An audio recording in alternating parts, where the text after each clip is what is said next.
My name's Nick Dolding. I'm an advertising photographer and I've been shooting since a long time, since the 80s. Recently, campaigns I've worked on for NHS.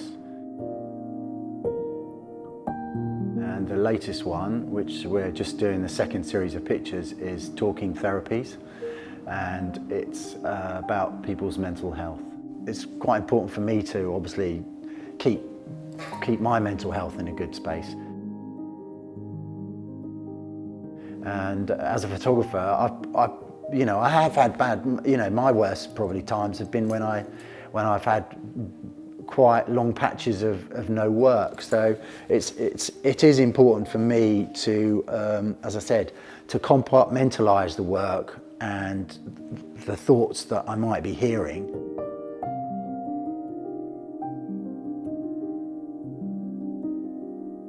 With regard to this project, it actually came from some creatives that I've worked with in the past. I've done lots of portraiture with them before.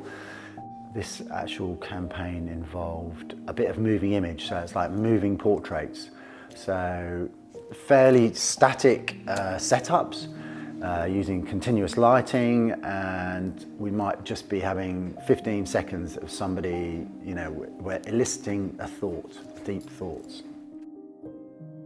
The main reason I wanted to be involved in this project was about its subject matter. Mental health is so important, and I think it's really good that more and more people are being made aware of it. It's always been a taboo subject, and to be involved in it was, I was really pleased to be involved in it. The main purpose of Talking Therapies is to make people aware that if they are having trouble, to basically not bottle it up and let people know that there's help out there. And this help can take the form with NHS. They have talking therapies, so there are therapists that you can go and talk to. If you don't have a close friend, if you are struggling, and sometimes it's best not to talk to friends. You'd rather talk to somebody, a counsellor, and that's something that this campaign has really helped, and it's made people aware of. At the end of the video, there will be a small piece about how you can get the help if you need it with NHS Talking Therapies, whether you're anxious, whether you have depression, we'll point you in the right direction. Some of the musicians that we photographed, they've taken it up, they have spoken to people about it, so it's doing its job, it's working.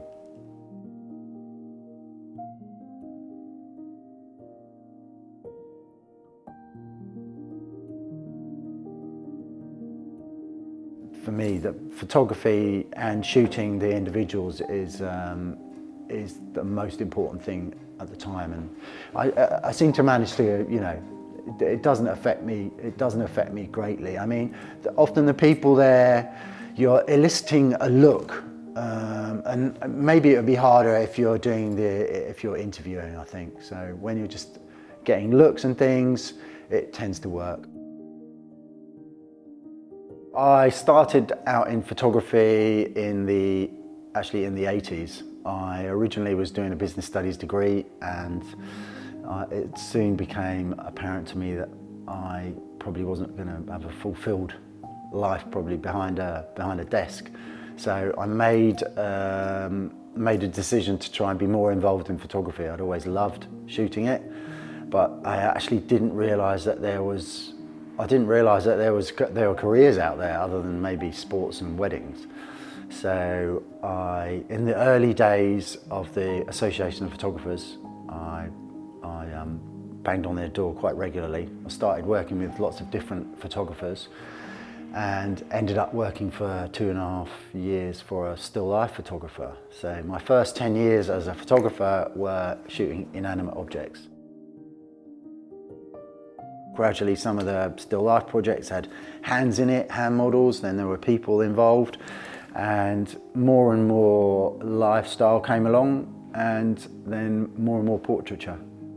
If I was to do it again, I may even take that same route, because the skill that you learn from lighting objects will see you through all sorts of situations.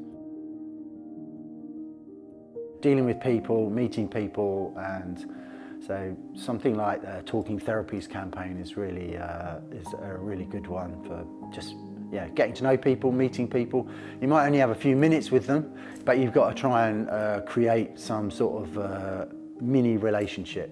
You get their trust. That works very similar with me. So I built, as I've said, I chat to people to start with, but when I start photographing them, I'm quite single-minded. So my first thoughts are about getting the image, but I also, because I've had this 15 minutes beforehand, I know where I'm going and I know what I want to get out of it. And generally it works. Also, I have a quite good relationship with my assistant, and I'm not one of these people that won't, I like teamwork, so I'm quite happy for other people to be involved where possible. Throughout the project's life, there's been a few situations where I've realised how important it is. I mean, it goes without saying that it's important, but there's a couple of situations where it's become really obvious that the Talking Therapies is so helpful. And especially with COVID, and I think it's even more important that people are prepared to share their problems and that realise that they're not the only ones with them. I'll normally spend at least 10 or 15 minutes trying to talk to people before I photograph them. I think it's really important. If there's the time, and I will make the time, because it's really important that you build up a little relationship with them, because you're going to plonk them suddenly in front of the camera, and it's they need to have your trust.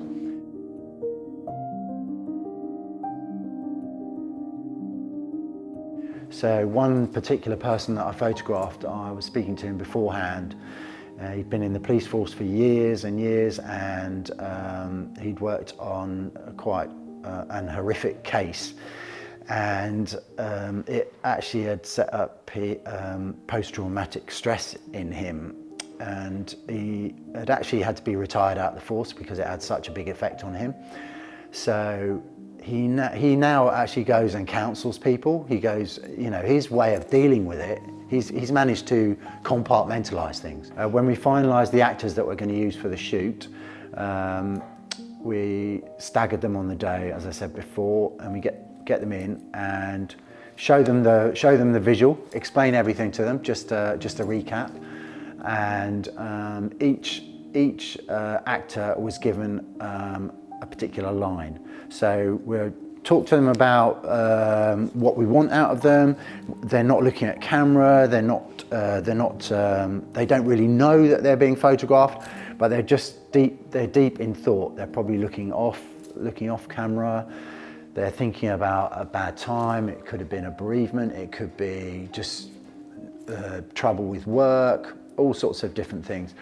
And some of the lines that we were talking about was people bottling everything up. So, it could be just a line, I just kept it all inside. So these quite quiet lines, and with regard to the moving image, obviously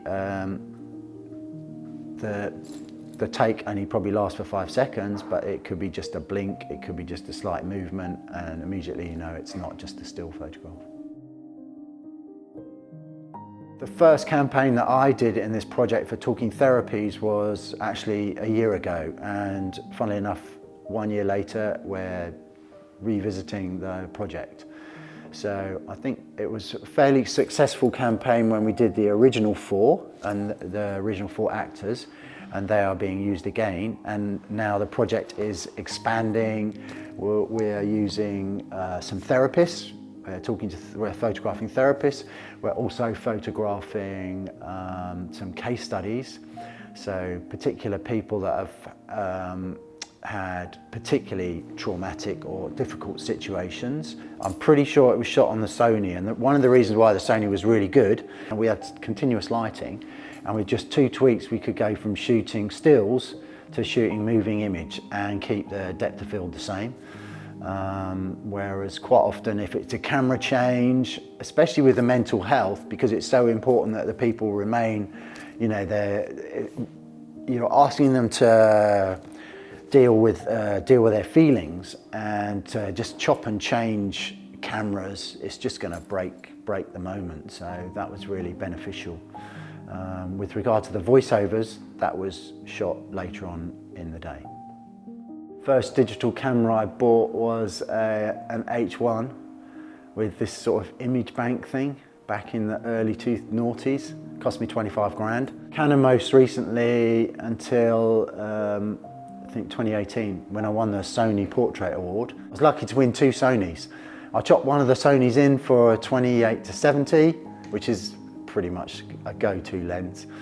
And most recently I've bought a 7R4 because of pixel count, really. Because sometimes when we're shooting advertising campaigns, quite often there's so many formats that are required these days, from skyscraper formats to banner formats, and the likelihood that you can get it out of one, you know, get the same perfect image repeatedly is it's a bit of a long shot. We can get enough pixel count to get all the crops needed most of the time. Lenses are great, love it, it's so much lighter. If you've found anything I've said of any interest, if you'd like to see any more pictures, best place to probably go is my website, nickdolding.co.uk. I'd like to say a big thank you to Wex and to Sony for letting me be involved in this project, and also don't forget the NHS, because without them I wouldn't have done the project.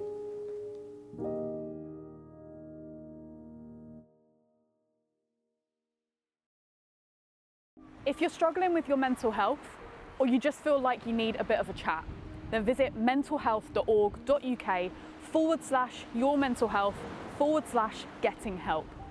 We'll pop a link in the description or the comments wherever you're watching this, but on that site you'll be able to find links to tons of different people who'll be able to help. If you're feeling alone, just remember you're not. If you need help, reach out.